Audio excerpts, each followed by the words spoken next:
સુરત શહેરમાં સતત ધોધમાર વરસાદ પડી રહ્યો છે અને સાથે ઉપરવાસમાં પણ ધોધમાર વરસાદ પડી રહ્યો છે. ભારે વરસાદને પગલે સુરતનો વિયરકમ કોઝવે સંપૂર્ણ ઓવરફ્લો. ઉકાઈની સપાટીમાં વધારો થયો.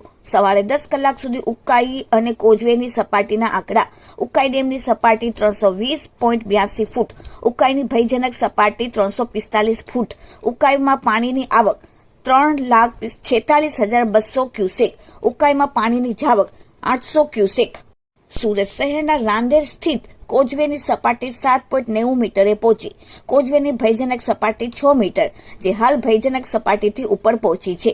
કોઝવેમાંથી 1,11,223 ક્યુસેક પાણીનો તાપી નદીમાં આઉટફ્લો, જેના પગલે તાપી નદી બે કાંઠે પહોંચી. કોઝવેનું રૌદ્ર સ્વરૂપ જોવા મળ્યું.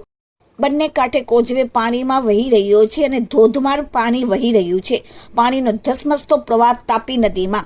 કોઝવેનો વચ્ચેનો રસ્તો પણ સખત પાણીના પ્રવાહમાં ડૂબી ગયો છે અને ધોધમાર પાણી વહી રહ્યું છે. Bureau report, daily India TV, Surat.